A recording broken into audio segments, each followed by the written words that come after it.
Hola, muy buenas a todos y a todas. Bienvenidos y bienvenidas a un nuevo video. Hoy vamos a estar abordando el tema de la entrevista psicológica desde la autora Selener Graciela.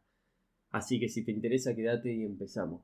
Bueno, en este video vamos a centrarnos en la presentación de la entrevista como una técnica fundamental en la importancia para la exploración y el diagnóstico psicológico. La entrevista va a permitir indagar sobre diferentes áreas de la vida de una persona.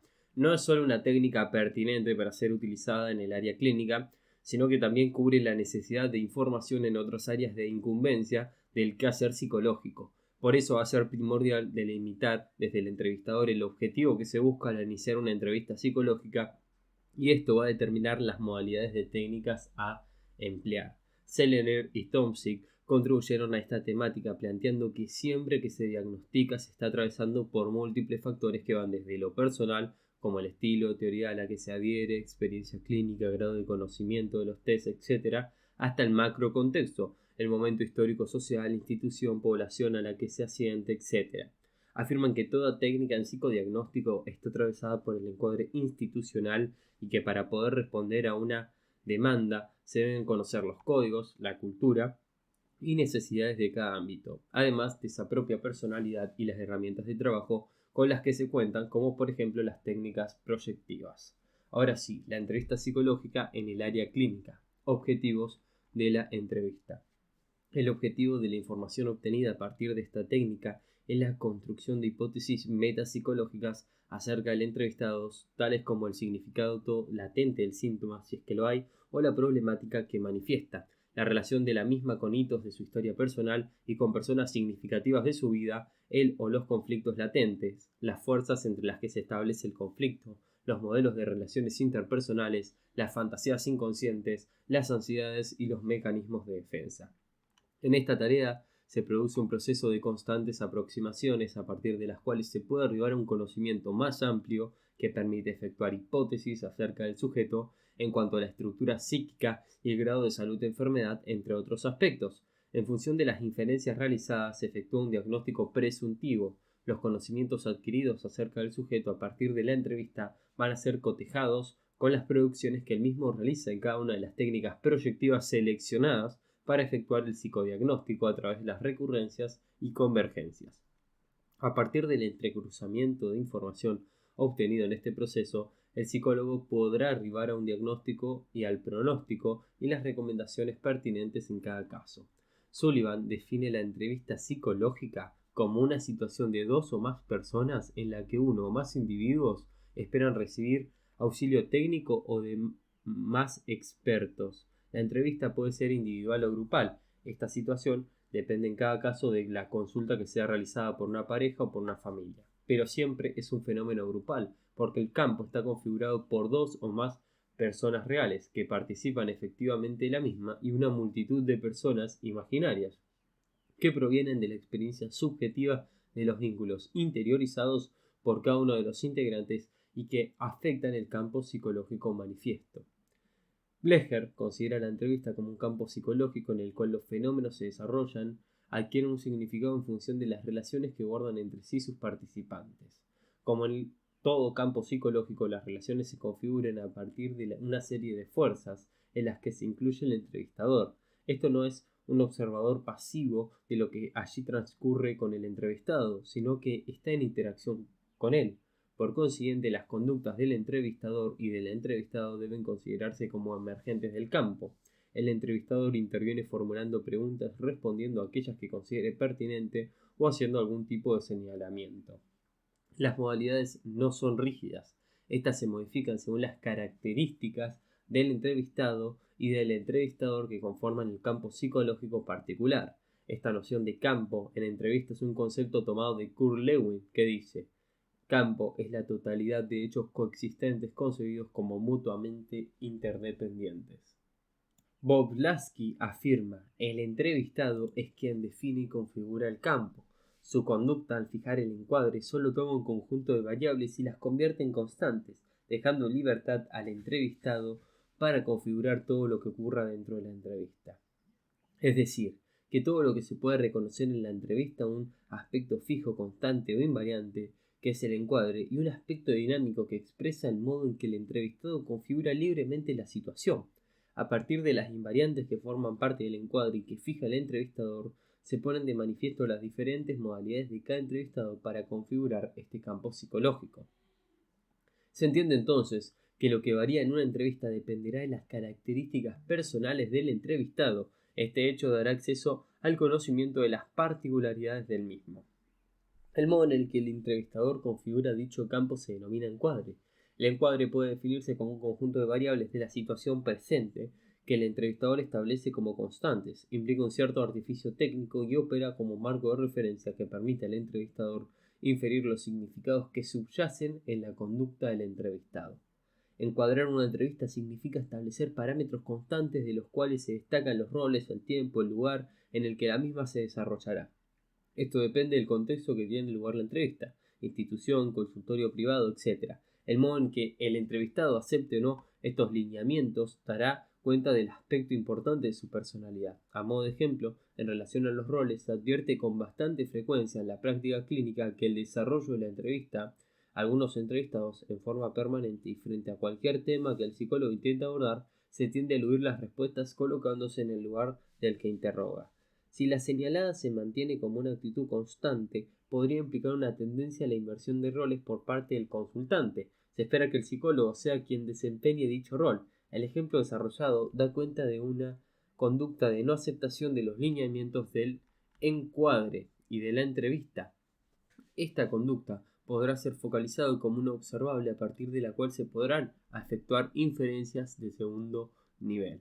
El entrevistador es un observador participante, porque su rol modifica su sola presencia del campo de la entrevista, dado que forma parte del mismo. Debe ser consciente de esa participación, ya que las variables que introduzca dependerán de su propio estilo o influirán en la modalidad del entrevistado al interactuar con él. Tipos de entrevista. Blecher considera la entrevista psicológica como un instrumento fundamental del método clínico para hacer una técnica de investigación científica. A grandes rasgos, pueden clasificar los tres estilos de entrevista. 1. Entrevista dirigida. En esta modalidad, el objetivo es el relevamiento de datos para construcción de una historia clínica. Para ello, el entrevistador se ajusta a la administración de un cuestionario guía en el que el orden de las preguntas está previamente establecido. Se consideran relevantes aquellas preguntas que se tienden a dar información solicitada. La información no requerirá, puede enriquecer respuestas, aunque no constituya la finalidad de esta última técnica. El ejemplo de esta modalidad de entrevista es la anamnesis médica. A modo de ejemplo, se va a transcribir, y les voy a leer ahora, una viñeta de consulta efectuada a raíz de padecer síntomas depresivos. Entrevistador. ¿Cuál es el momento más crítico del día en que se siente esa sensación de desgano? Entrevistado. Al despertarme, especialmente a la madrugada temprano. ¿Cuánto tiempo le dura? No me puedo despegar de la cama, no me puedo levantar. Cuando mi mujer me dice hacer un esfuerzo, me parece un mundo. Cuanto más me insiste, peor me pongo. A veces pienso que yo le estoy arruinando la vida, que mejor que me muera.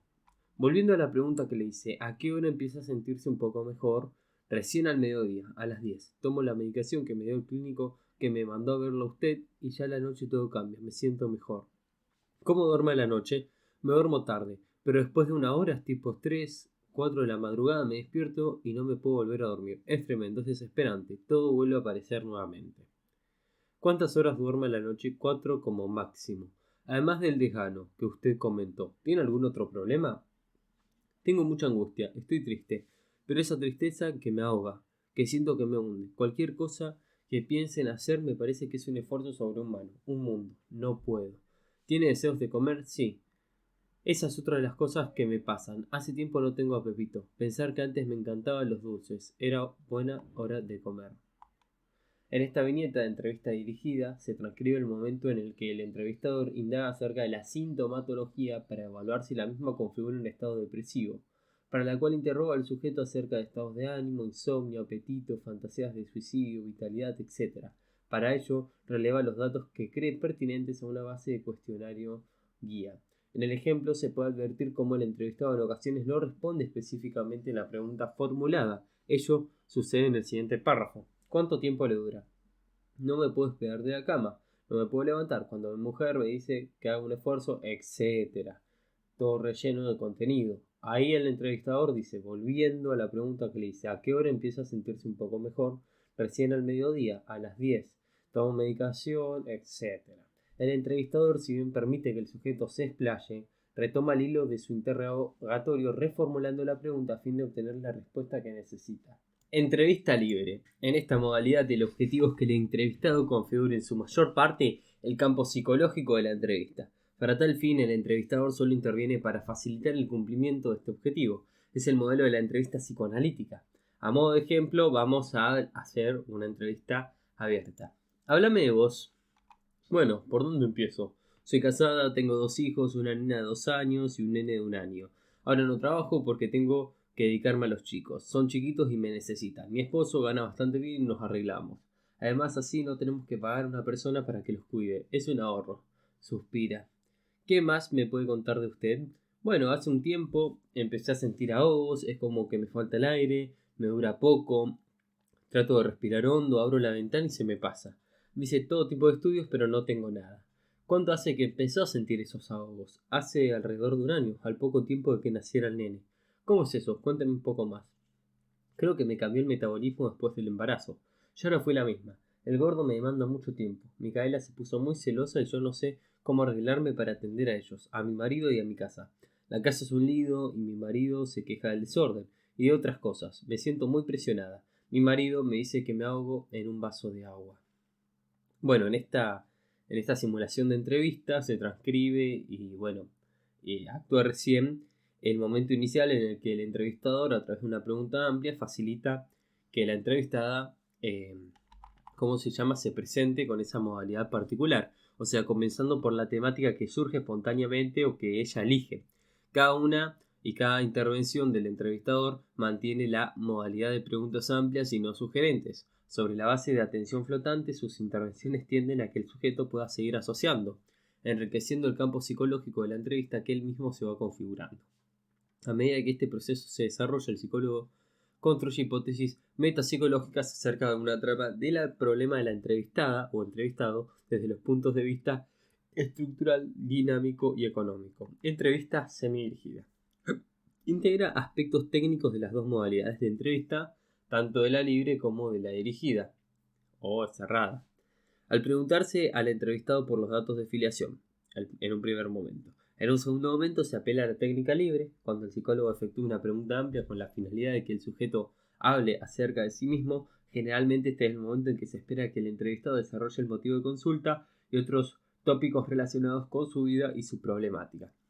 A medida que éste va desplegando su relato, el entrevistador, con una actitud de atención flotante, va realizando internamente asociaciones que podrían estar relacionadas con la problemática del sujeto, las que generarán las preguntas que formulará en el devenir de la entrevista. Esta etapa se caracteriza por ser una semidirigida, ya que se establece un intercambio espiralado en el que las respuestas generan nuevas preguntas que a su vez derivan en nuevas respuestas. El psicólogo va a pedir datos acerca de aquellos tópicos que no hayan sido mencionados en el paciente, pero que el profesional considera importancia en función de un procesamiento interno e interrogación de la información que ha recibido y de las hipótesis teóricas que ha construido a partir de las mismas. Técnicamente, nuevamente, la entrevista se maneja de forma dirigida.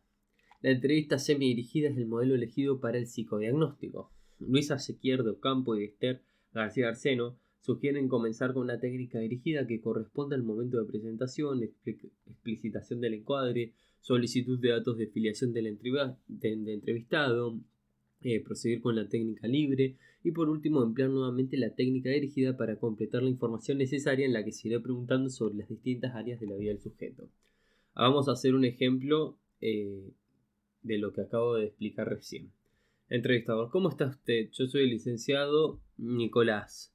El doctor Z solicitó que yo le hiciera un psicodiagnóstico. ¿Vos sabés lo que es un psicodiagnóstico? Bueno, el psicólogo escucha la respuesta. Si el entrevistado afirma desconocer lo que se trata, el profesional lo informa al respecto de la siguiente manera. Bueno, consiste en una serie de entrevistas. En esta primera etapa le voy a pedir que me cuente qué es lo que le sucede y en otras posteriores le voy a administrar una serie de test.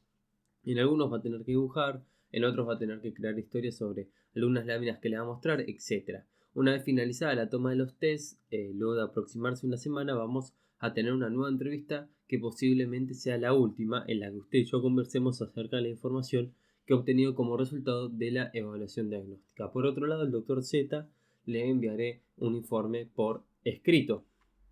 Si bien el Dr. Z me adelantó alguna información sobre lo que a usted le sucede, necesito que ahora me cuente con sus propias palabras qué es lo que le está pasando. Una vez que se ha explicado la tarea que se desarrollará a lo largo de ese proceso juntos, el entrevistador va a empezar a explicar el encuadre que puede ser comunicado de la siguiente forma. Este psicodiagnóstico tiene por objetivo intentar comprender mejor lo que le sucede, así como sus causas y las recomendaciones terapéuticas necesarias, no solo conversando, sino también a través de las tareas que antes le dije que le iba a realizar. Tendremos alrededor de 5 entrevistas y al término de cada una de ellas iremos fijando el día y el horario de la próxima. Con respecto al lugar de las entrevistas, las mismas se desarrollarán en el ámbito al que sea derivado el paciente, sea que esté en un hospital, una institución privada o un consultorio particular. Por lo tanto, no es necesario hacer aclaraciones sobre el mismo, ya que el entrevistado lo conoce a partir de la información que le dio el derivante. A continuación, se solicitan los datos de filiación. Se cierra de esta manera la primera parte dirigida de la entrevista y se le pide al entrevistado que relate con sus propias palabras o a su manera lo que lo aqueja. Esta es técnicamente la parte libre de la entrevista, ya que se favorece que el sujeto hable acerca de sí mismo según la secuencia que establezca. Desde el punto de vista técnico, mientras el entrevistado relata lo que le sucede, el psicólogo utiliza el recurso de la disociación instrumental. Esto le permite simultáneamente escuchar el discurso manifiesto del paciente empatizando con él y al mismo tiempo tomar distancia para pensar sobre lo dicho relato de la teoría y partir de ella significar ese discurso del paciente o entrevistado. Alguna de las relaciones que internamente procesa el psicólogo intenta descubrir la congruencia del significado entre los motivos de consulta que lo traen el entrevistado, factores desencadenantes y una situación conflictiva previa que los primeros evocan, series complementarias. También se suele pedir al sujeto que intente relatar su historia desde que era pequeño, los hechos que más recuerda, las relaciones que establecía con los otros significativos, madre, padre, hermanos, compañeros de colegio, maestro, novias, amigos, etc.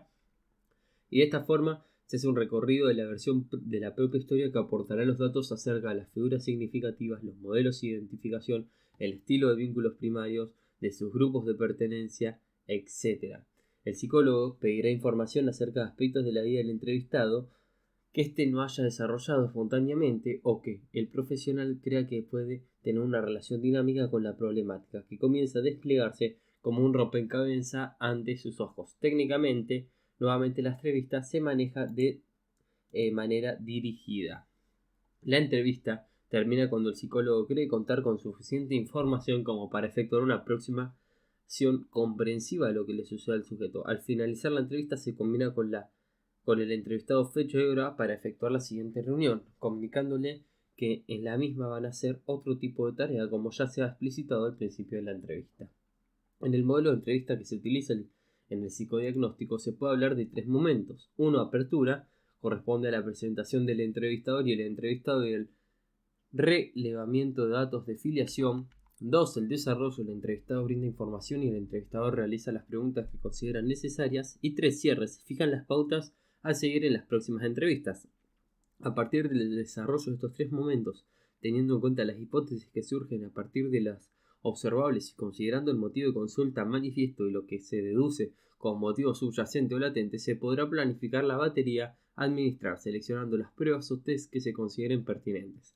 No son siempre las mismas técnicas las que se eligen. En la selección influye qué es lo que quiere investigar. Se podrán combinar técnicas psicométricas y técnicas proyectivas y cada una de ellas se seleccionarán las más adecuadas en función de aquello que necesita o que se necesita indagar. Ejemplo, en el caso de que se observe una dificultad en la comprensión, se necesita administrar un test de inteligencia. Hablemos de algunos aspectos técnicos de la entrevista semi-dirigida: transferencia y contratransferencia. El entrevistado actualiza en la entrevista sentimientos, actitudes y conductas inconscientes que corresponden a pautas que éste ha establecido en el curso del desarrollo, especialmente en su relación interpersonal y con su medio familiar. En la transferencia, en sentido amplio, tal como lo define Freud, el entrevistado asigna roles al entrevistador y se comporta en función de los mismos. Freud la define como reediciones, recreaciones de las emociones y fantasías que a medida que el análisis avanza no pueden menos que despertarse y hacerse conscientes. pero lo característico de todo el género es la situación de una persona anterior por la persona del médico. Bueno, esto lo escribió en 1905 y es un fragmento de análisis de un caso de histeria. Se debe diferenciar la transferencia en sentido amplio de la neurosis de transferencia que fue descrita por Freud en 1914 con todo comportamiento patológico del paciente que se centra en la relación con su analista. Esta constituye un elemento positivo en la dinámica de la cura. El establecimiento de la relación no es deseable en el proceso psicodiagnóstico. Se puede considerar la contratransferencia como la respuesta emocional específica que surge en el psicólogo debido a cualidades del entrevistado. Freud, en las perspectivas futuras de la terapia psicoanalítica, texto de 1910, la describe como la respuesta emocional del analista a los estímulos que provienen del paciente, como resultado de la influencia del analizado sobre los sentimientos inconscientes del médico. Ser consciente de la contratransferencia es sin duda una de las fuentes más importantes del proceso terapéutico y de la entrevista. Por ejemplo, si un paciente se muestra frágil y débil, puede despertar contratransferencialmente en el psicólogo deseos de protección. Transferencia y contratransferencia son fenómenos y momentos que aparecen en toda relación interpersonal y se dan lógicamente también en la entrevista. La diferencia es que en esta instancia deben ser utilizados como instrumentos técnicos de observación y de comprensión. Hablemos de la alianza de trabajo. La alianza de trabajo es la relación racional y razonable que se establece entre el entrevistador y el entrevistado. Hace posible la cooperación decidida e intencional del último en el transcurso de la entrevista. El entrevistado y el entrevistador y el encuadre contribuyen a la formación de esta alianza a partir de la capacidad del entrevistado de trabajar con un fin determinado en una situación dada. Las personas con fallas graves en la función del yo, por ejemplo, fallan en el juicio de realidad. No podrán establecer esta alianza de trabajo. La alianza de trabajo no diferencia, de la transferencia en sentido estricto, ya que esta proporciona esencialmente lo reprimido o inaccesible para la conciencia, mientras que la alianza de trabajo expresa contenidos manifiestos. Selener, tomando conceptos de Sandler, dice que la alianza de trabajo en un psicodiagnóstico consiste en la adhesión en gran parte consciente y también inconsciente ni el objetivo del trabajo y a los motivos que el psicólogo propone para efectuarlo. Sin que se haya establecido esta alianza de trabajo en el proceso psicodiagnóstico, no se va a poder llevar a cabo o, en todo caso, se va a sufrir graves dificultades en el transcurso del mismo, como faltas, como interrupciones, etc. Por lo tanto, es de suma importancia que desde la primera entrevista el psicólogo tenga como objetivo establecer una alianza terapéutica. Otro concepto clave es la disociación instrumental, que es el mecanismo por el cual el entrevistador opera en parte identificándose proyectivamente con el entrevistado y en parte disociándose para permanecer fuera de la identificación observando lo que le ocurre. Se entiende por identificación proyectiva el mecanismo por el cual el yo deposita un vínculo, es decir, un aspecto del yo ligado a un objeto con una fantasía especial, en un otro que pasa a tener las características de este vínculo que está siendo proyectado. De este modo favorece la relación empática de comunicación y entendimiento con el otro al poder ponerse en su lugar. El mecanismo de la disociación instrumental permite al entrevistador mantener una distancia óptima con el entrevistado. Facilita estar lo suficientemente cerca del sujeto como para poder entender lo que le sucede, pero sin ligarse afectivamente en forma indiscriminada a éste. Es de gran importancia la operatividad de este mecanismo, dado que el entrevistador es su propio instrumento de trabajo y su subjetividad entra en juego en la relación interpersonal que se establece con su objeto de estudio, el entrevistado. Blecher sostiene que el entrevistador debe operar disociando, en parte actuando como una identificación proyectiva con el entrevistado y en parte permaneciendo fuera de esta identificación, observando y controlando lo que ocurre, de manera de graduar el impacto emocional y la desorganización ansiosa. Esta disociación es a su vez funcional o dinámica, en el sentido de que tiene que actuar permanentemente la proyección o introyección y tiene que ser lo suficientemente plástica o poderosa para que pueda permanecer en los límites de una actitud profesional. En su tarea, el psicólogo puede oscilar fácilmente entre la ansiedad y el bloqueo, y esto no perturba su tarea siempre que pueda resolver ambos fenómenos en la medida que van apareciendo. Es importante que el entrevistador observe atento la conducta tanto verbal como no verbal, gestual, que escuche la información que brinda espontáneamente el entrevistado, la modalidad comunicacional del sí mismo y la secuencia en que se presentan los temas. Vamos a hablar por último, para cerrar este video, los tipos de intervenciones que puede llevar a cabo un entrevistador. El entrevistador interviene realizando preguntas amplias y abiertas cuando su objetivo es obtener mayor información y cuando el entrevistado presenta dificultades para expresar lo que le sucede, como vos me acabas de decir o de mencionar a tu mamá. ¿Cuál es tu relación con ella? 2. Haciéndose señalamientos o haciendo señalamientos y el entrevistado se bloquea por un incremento en el monto de ansiedad. Por ejemplo, vos me estabas contando acerca de esas dificultades que tenés para sostener una amistad. Parece que este tema te da angustia o te angustia de tal manera que no le permito seguir hablando, no te permitís seguir hablando. Y 3. Interrogando sobre áreas de la vida que no son mencionadas espontáneamente por el entrevistado. Por ejemplo, ¿podés hablarme un poquito de tu trabajo, por favor?